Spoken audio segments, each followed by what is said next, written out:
बिस्मिल्लाहिर्रहमानिर्रहीम अस्सलामुअलैकुम।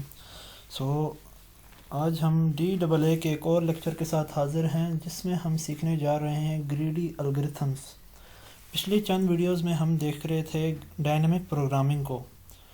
Dynamic programming जो है वो ऑप्टिमल सॉल्यूशन हमें देती है, यानी बेस्ट ऑफ बेस्ट हमें वो कोशिश करती है बेस्ट ऑफ बेस्ट मिले। वो अपनी पूरी कैलकुलेशन करने के बाद जो आंसर आता है वो हमें देती है, ठीक है। यानी डायरेक्ट ये नहीं करती कि अगर हमारे पास ये सपोज करें ये एक एल्गोरिथम वो है, शॉर्टेस्ट पाथ हमने अभी देखा था एल्गोरिथम। सपोज करें हमने एक जाना है इधर से, ये हमारे पास दो पाथ हैं डेस्टिनेशन तक पहुंचने के लिए, यानी ये हमारी डेस्टिनेशन है और ये हमारा सोर्स है। तो हमारे पास दो पाथ हैं, एक ये पाथ है, ठीक है, और दूसरा कौन सा पाथ है, ये पाथ है। लेकिन जो डायनामिक प्रोग्रामिंग है, सपोज करें इसका वेट है टू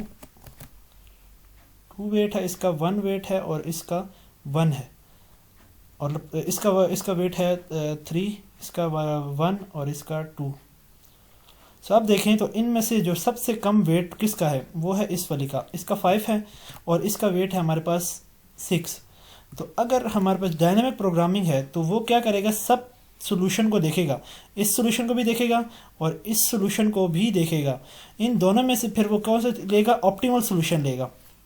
लेकिन ग्रीडी एल्गोरिथम का ये काम नहीं है। ग्रीडी एल्गोरिथम क्या करता है, सपोज करें उसने ये वाला ट्राई किया, उसने ये देखा हाँ भाई बस ठीक है, इसने उठाया और ये बेस्ट ऑफ बेस्ट नहीं है, क्योंकि बेस्ट ऑफ बेस्ट कौन सा है, ये 5 वाला, इसने उठा लिया जो मुश्किल है। लेकिन सम टाइम अगर ग्रीडी एल्गोरिथम ने ये रास्ता चूज़ कर लिया तो सम टाइम क्या है, इसका ऑप्टिमाइजेशन अच्छी होती है। सम टाइम, सब क्या नहीं कह रहा, लेकिन ग्रीडी एल्गोरिथम जो है वो टाइम टेकिंग नहीं है।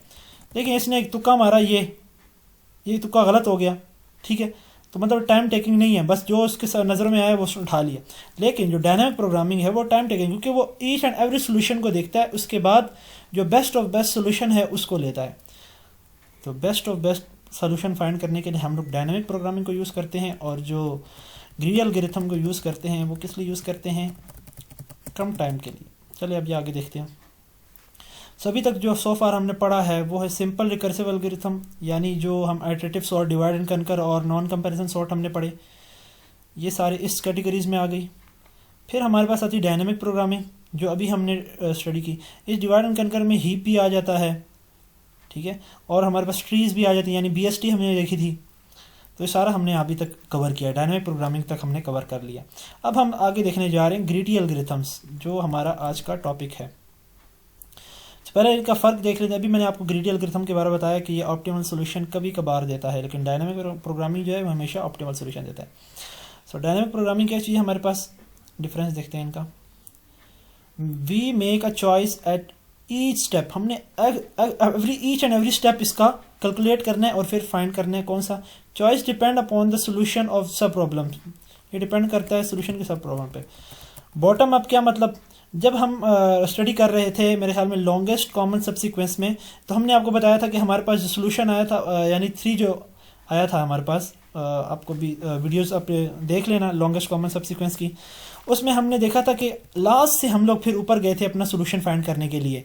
जो लास्ट हमारे पास वैल्यू आई थी उससे हम सोल्यूशन फाइंड करने के लिए ऊपर तक गए थे, जो हम सीरीज़ फाइंड कर रहे थे अपनी सीक्वेंस सब सीक्वेंस। सो बॉटम अप का मतलब ये है कि हम लास्ट जब आंसर आ जाए हमारा, फिर हम अपनी सीक्वेंस को फाइंड कर सकें। बॉटम अप सोल्यूशन देता है from smaller to larger problems, smaller problem से लार्जर प्रॉब्लम की तरफ जाता है। ग्रीडी एल्गोरिथम क्या करते हैं, मेक अ ग्रीडी चॉइस, मतलब ग्रीडी चॉइस जो भी इसके मतलब सामने आ गई उसने उठा ली, टाइम बचाने के लिए उठा ली इसने ग्रीडी चॉइस। एंड देन क्या होता है फिर, solve the sub problem arises after the choice is made, जो चॉइस इसने सेलेक्ट की होती है उसके बाद जो उसका सोल्यूशन सब प्रॉब्लम को फाइंड करता है। लेकिन अब वो हम देखते हैं क्या वो ऑप्टिमल है या नहीं है। लेकिन अक्सर केसेस में ये होता है कि ऑप्टिमल नहीं होता। जो अच्छा मतलब यानी कहते हैं ना बेस्ट केस यही होगा कि इसका ऑप्टिमल निकल आए, लेकिन वर्स्ट केस क्या होगा कि ऑप्टिमल नहीं होगा। और जो डायनामिक प्रोग्रामिंग का वर्स्ट केस है वो क्या है, यानी कि वो हमेशा ऑप्टिमल आएगा। तो the choice we make may depend on the previous choice पे डिपेंड करता है, but not on the solution of the problem. जो प्रीवियस हमने चॉइस की उसी पे डिपेंड करता है। यानी अब क्या करना है, टॉप बॉटम है ये, यानी अब हम जब सोल्यूशन देखा था पिछले पेज पे, या मैंने मिटा दिया, उसमें हमने क्या देखा था कि वो स्टार्ट से लेकर एंड तक आंसर मालूम करता है। टॉप बॉटम अप मतलब क्या कि हमने ये सोल्यूशन जब फाइंड करने जा रहे थे तो हम लोग देखते हैं अपनी पिछली चॉइस को देखते हैं कि इससे जो हमारे पास सोल्यूशन आया उसको देखना है और फिर नेक्स्ट स्टेज की तरफ जाना है। तो ये टॉप टू बॉटम है। Decrease in size, okay. Optimization problem, अभी मैंने आपको बताया कि हमें बेस्ट ऑफ बेस्ट सोल्यूशन चाहिए। And optimization problem is one in which you want to find not just a solution but the best solution, ठीक है। And the greedy algorithm some time works well for the optimization problem, some time, ठीक है, some time. Greedy algorithm work in phases, एक phase में काम कर रहा होता है। At each phase you take the best you can, यानी अब हम देखें, अब हम ये हमारे पास एक एग्जांपल है, वही दो पाथ हम इसके मालूम करते हैं।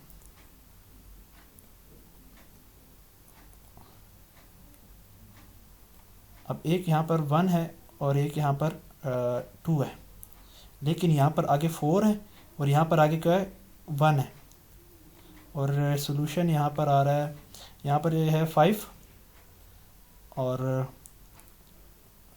एक और यहाँ पर आ रहा है हमारे पास 3। तो अब अगर हम देखें तो अब ग्रीडी एल्गोरिथम ये करता है ना, जो सामने उसके ऑप्टिमल होता है, जिसको अच्छा लगे वो, यानी इसमें बेस्ट कौन सा है इन दोनों में से, 1 और 2 में से बेस्ट कौन सा है, 1 है, तो इसने 1 वाला पाथ सेलेक्ट किया, यहाँ पर आ गया।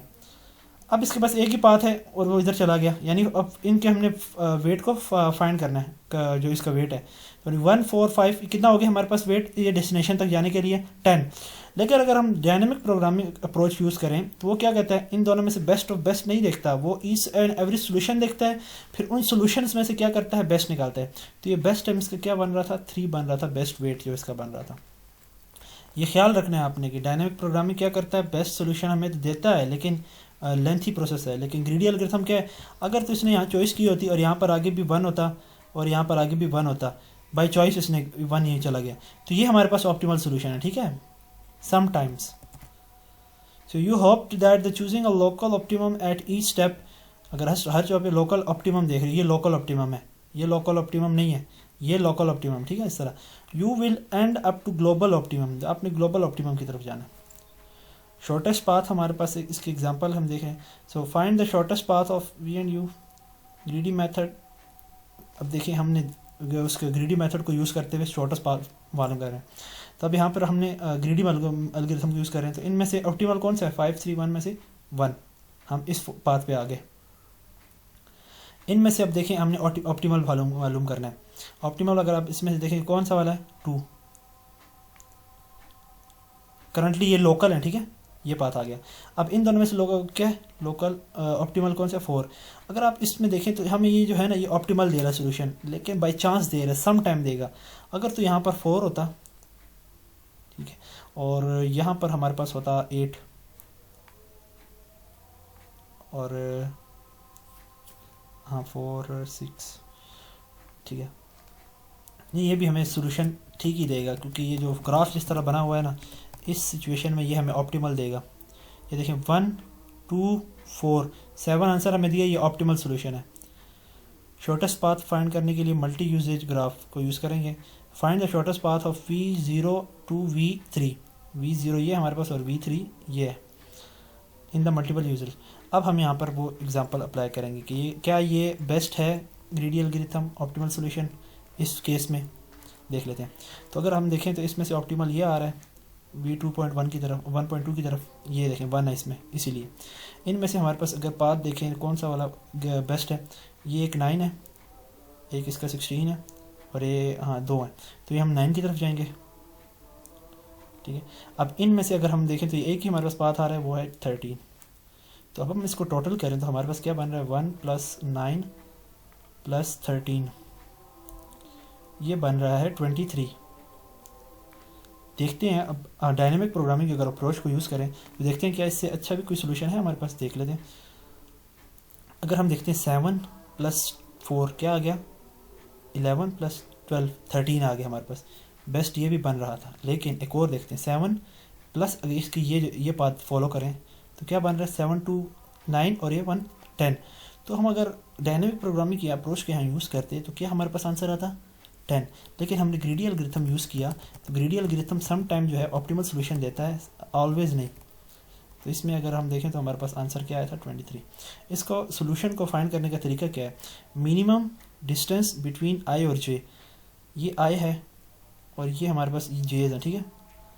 मिनिमम सोल्यूशन फाइंड करना है आई और जे के लिए।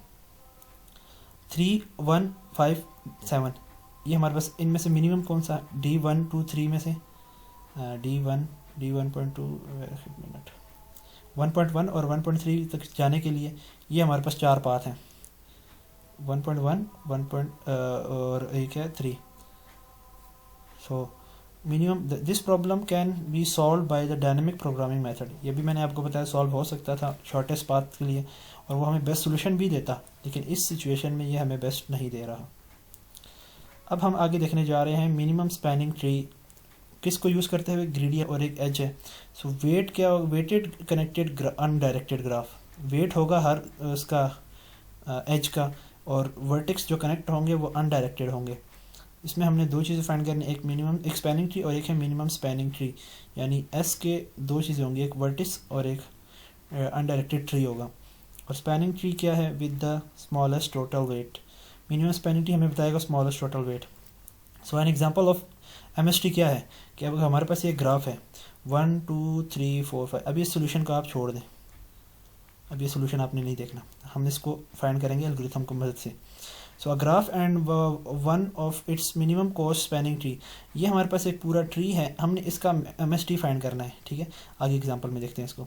एक हमारे पास क्रूस्कुल मेथड है फाइंड करने के तरीका, और दूसरा है देखते हैं। पहला स्टेप क्या है, सॉर्ट ऑल द एजेस, हमने एक तरतीब बनानी है, पेज पे लिखना है जिसमें सॉर्ट करनी है जितनी भी एजेस की वेट है, ठीक है, नॉन डिक्रीजिंग ऑर्डर में यानी असेंडिंग ऑर्डर में। Add the next smallest weight है, और इसमें ऐड करने के लिए क्या तरीकाकार है, that will not cause a cycle, जो साइकिल कॉज ना करे। और स्टॉप, सो ये तीसरा स्टेप ये कह रहा है कि इफ़ n-1 एजेस, अगर n-1 एजेस हैं तो अदरवाइज गो टू स्टेप 2, अगर तो n-1 एजेस हैं अभी तो गो टू स्टेप 2 कर दो, मतलब यहाँ से दोबारा स्टार्ट कर दो, ठीक है। आगे देखते हैं इसका रन कैसे काम करता है। In this algorithm we order the weights in ascending order and select those route only that there is no cause of cycle, यहाँ पर कॉज साइकिल ना बने, ठीक है। ये हमारे पास अब पाथ है, ठीक है। अब यहाँ से हमने असेंडिंग ऑर्डर में जितनी भी कॉस्ट थी इनकी उसको हमने लिख दिया। तो एक हमारे पास कॉस्ट थी 10, उसके बाद इसमें से सबसे कम हमारे पास है 15, फिर हमारे पास आ जाती है कम सबसे 20, फिर आ जाती है 25, ये फिर है मेरे ख्याल में 30, और फिर 35 और 40, 45 एंड 50। हम देखेंगे ना जब हमारे सारे जो वर्टिसेस हैं, वर्टिसेस सारे इसमें इंक्लूड हो जाएं एमएसटी में, तो हम बाकी एजेस को छोड़ देंगे जहाँ साइकिल बन रहे हैं। चलो अब स्टार्ट करते हैं इसका वर्किंग। तो अब सबसे जो पहला स्टेप है जी कि हमने सबको असेंडिंग ऑर्डर में डाल दिया, ठीक है।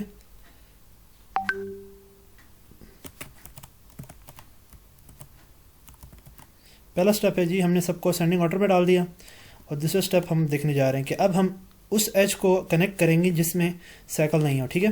तो 1 और 2 को हम कनेक्ट करने जा रहे हैं, ये देखिए हमने लिखा हुआ है ये सारा, इन सबको एजेस को तरतीब में लिख दिया। अब 1 और 2 को हमने कनेक्ट कर दिया यहाँ पर।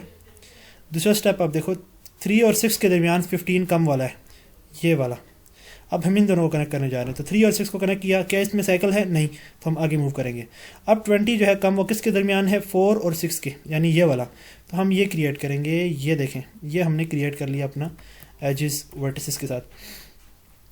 अब हमने ये 3 क्रिएट कर लिए। अब हम देखने जा रहे हैं 2 और 6 के दरमियान है, यानी 2 और 6 के दरमियान वेट ये वाला, इनमें सबसे कम था 25। अब हम इसको कनेक्ट कर देंगे, यानी ये कनेक्ट कर लिया हमने।